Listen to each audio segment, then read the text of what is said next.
అందరికీ. మీరంతా బాగున్నారా? నేనైతే బాగున్నాను. ఎందుకు వచ్చానంటే మీకు చెప్పడానికి ఈరోజైతే మనకైతే పెద్ద అంటే పిడుగులతో గర్జనలతో పడే మీరు వచ్చే గాలివానలు అంటుందండి ఈరోజు రేపు. మన తట్టుకోవాలంటే గట్టిగా పిల్లర్ లెక్క ఉండాలండి ఈరోజు. ఎందుకంటే మన పిల్లలండి పిల్ల పిడుగులండి ఈరోజు రేపు ఈ 2 రోజులు మనకు బాగా పీడించేస్తారండి. వాషింగ్ మిషన్లో వేసి తిప్పిసినట్టు చేస్తారండి. అందుకని నేనైతే ముందు జాగ్రత్తకే మీకు చెప్పడానికని నేనైతే వచ్చానండి. ఎందుకు అనుకుంటున్నారు? ఈవేళ సెకండ్ సాటర్డే, శనివారం, రేపు సండే. ఈ 2 days కూడా సెలవులు ఇచ్చారు మన పిల్లలకి. సెలవులు ఇచ్చారు, వాళ్ళు ఊరుకుంటారా? వాళ్ళు ఊరుకోరు. తల మీద మనకి తాండంగా ఆడేస్తారు కదా. అలాగా కాదు. ఈటోకలకు పిలిస్తే అటోకలు వెళ్తారు, ఆటోకలకు పిలిస్తే ఇటోకలు వెళ్తారు. మనం చాలా తట్టుకోవడం చాలా కష్టమండో బాబోయ్. నేనైతే మొత్తానికైతే వాళ్ళ డాడీకి అయితే నేను రప్పించేస్తున్నానండి. క్యాంప్ వెళ్ళారని చెప్పాను కదా, వస్తే కదా వాళ్ళతో పడితే నేనేదో వంట తంటో చేస్తాను. లేదంటే ఇటు వంట చేస్తూ అటు వాళ్ళతో అరుస్తూ వాళ్ళకి పిలుస్తూ వాళ్ళని లాగుతూ పీకుతూ నేను ఒకటి ఎడితే వాళ్ళు ఒకటి తీస్తుంటారు. నేను ఎక్కడ చేయగలనండి బాబు. అందుకనే నేనైతే ఈ ముందు జాగ్రత్త పడ్డాను. మీరు కూడా నాలా ముందు జాగ్రత్త పడండి. అందుకోసమేనండి మీకు చెప్పడానికి అనేసి వచ్చానండి నేను. ఎందుకంటే ఈ 2 రోజులు అయితే మనకి చాలా గాలివానలాగేనండి. మనం తట్టుకోవడం చాలా కష్టమండి మన పిల్లలతోటి. అందుకోసమని మన పిల్ల పిడిగిలను అనమాట జాగ్రత్త చూసుకోవడానికి మన ఆయనలైనా తెలిసిన మన అమ్మ నాన్నలకైనా లేకపోతే మన అత్త మామలకైనా లేకపోతే ఎవరికో ఒకరికి మా తమ్ముడికో అన్నయ్యకైనా రప్పించుకొని మన దగ్గర ఉంచాలండి. ఉంచకపోతే మన పిల్లపిడుగులు మనకి ఎడరండో కాళ్ళకు దుక్కు, చెయ్యకు దుక్కు, జబ్బకు దుక్కు, మూతకు దుక్కు, మగమకు దుక్కు తీసేస్తారండి మనకి.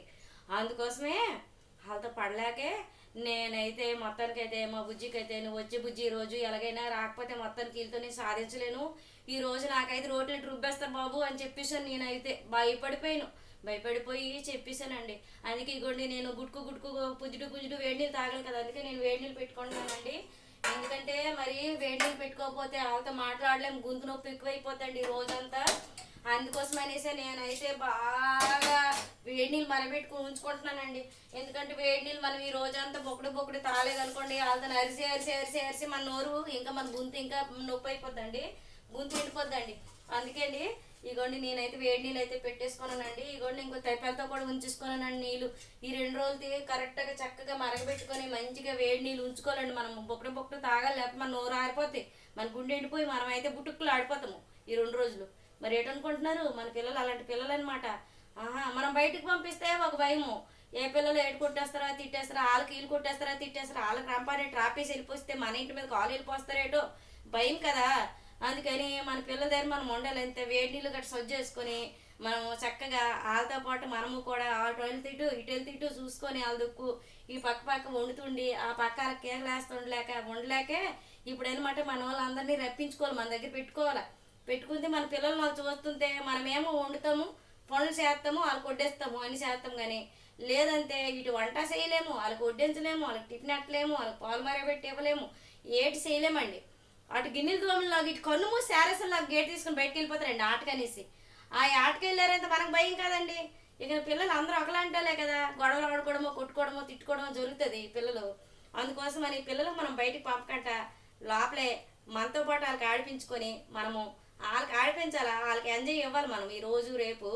అందుకోసం అనమాట మన నాన్న అమ్మున్న రప్పించేయండి, అత్త మామున్న రప్పించేయండి, అన్న తమ్ముడున్న రప్పించేయండి, అక్క చెల్లున్న రప్పించేయండి మీ ఇంటికి. లేదు మీ ఆయన ఇంకెక్కడైనా ఉన్నాయి మీ ఆయన్ని కూడా రప్పించేయండి ఇంటికి. రప్పించేసి ఆ పిల్లలతో మాత్రము ఈ పొద్దు రేపు ఆడిపించండి. వాళ్ళకి వీళ్ళకి అందరికి ఆడుకోమని చెప్పండి, ఆడుకొని ఒకసారి కొనమనండి. బయటికి మాత్రం మన పిల్లలకు సెలవు అనేసి పంపకూడదండి ఎట్టి పరిస్థితులను. వాళ్ళగారు మాటలు నేర్చిస్తారండి బయటికి పంపిస్తే పిల్లలు. మన భాష వేరైపోద్ది, వాళ్ళ భాష వేరైపోద్దండి. మొండితనం నేర్చేస్తారు బయటికి పిల్లల్ని పంపించమంటే. అందుకే స్కూల్ వరకే పిల్లలు బయటికి పంపించాలి, లేదంటే కాలేజీ వరకే పంపించాలి. కానీ ఇలాగ ఆటలకి ఆటికి చిన్నపిల్లల టైంలో మనం పంపించామంటే వల్గర్ భాష నేర్చేస్తారండి. అందుకు ఆ భాష నేర్చకంట మనం అయితే జాగ్రత్త పడి మన ఇంట్లోనే మన పిల్లలకి ఈ సెలవులు 2 రోజులు మన అందరూ వాళ్ళ చుట్టూ ఉండి వాళ్ళకి బాగా ఎంజాయ్ చేయించి మనము ఎంజాయ్ చేస్తూ నవ్వుతూ ఆడుతూ పాడుతూ తూగుతూ మంచిగా ఉందామని నేను అందుకే ఈ మాట అయితే మీకు చెప్తున్నానండి. ఉం? ఎందుకంటే లేదంటే మొత్తానికి మన ఒక్కరం అయితే వాళ్ళతో సాలేమండో, చాలా కష్టం, చాలా బాధ పెట్టేస్తారు మనకి. ఆ? అన్నం తినరా బాబు అంటే చపాతీ కావాలంటారు, చపాతీ కాయిస్తే బాబు అంటే పూరి అంటారు, పూరి అంటే ఇడ్లీ అంటారు, ఇడ్లీ అంటే ఉప్మా అంటారు, ఉప్మా అంటే దోశ అంటారు. ఈ 2 రోజులు మనతో బాగా ఆడుకుంటారండి, బ్యాట్ ఆట ఆడుకుంటారు. మనం బాలు వాళ్ళ బ్యాట్ అండి. ఎట్ చేస్తాము? ఈ 2 రోజులు బాగా భరించేద్దాం. ఉం? అందుకే వేడి నీళ్ళు అయితే మొత్తానికి మరగబెట్టుకొని మీరైతే జాగ్రత్తగా దోసుకోవాలి. బొక్కడు బొక్కడు గుంతులో పోసుకోవాలి. ఎందుకంటే తరాలి కదా వాళ్ళతోటి, లేకపోతే గుండు నొప్పి అయిపోద్ది మనకి. మనం మళ్ళీ రేపటికల్లా ఎల్లుండి సోమవారం కల్లా మరి మాట్లాడకంటే మంచం పెట్టేస్తాము. మరి పొద్దున్న ఎల్లుండి పొద్దున్న మరి సోమవారం నాడు మరి వాళ్ళకి స్కూల్ కట్టి రెడీ చేయాలి కదా, మళ్ళీ బాక్సులు పెట్టాలి, స్కూల్కి రెడీ చేయాలి. మన ఇంట్లో వాళ్ళందరికీ ఇంక బాక్సులు పెట్టాలి, రెడీ చేయాలి. ఆ డ్యూటీలు చేసుకొని వచ్చాడు మనం ఇంట్లో అన్నీ రెడీ చేయాలి. ఈ బాధలన్నీ పడాలంటే మనమైతే ఈ 2 రోజులు అయితే గట్టి పిల్లర్ లెక్క ఉండాలండి. అందుకోసమేనండి మీకు ఈ విషయం చెప్పడానికని నేనైతే వచ్చానండి. ఓకేనా? బాయ్ అండి. ఇవన్నీ చెప్పాను, నేను ఏమనుకోకండి, మన పిల్లల కోసం మన కోసమే చెప్తాను ఇవన్నీ. మరొక విధంగా నేను చెప్పలేదు, ఆలోచించుకోండి బాగా. అంతేనా? సరేనా? నేను ఆలోచించి మీకు చెప్పాను ఈ విషయం. ఓకేనా? Bye bye.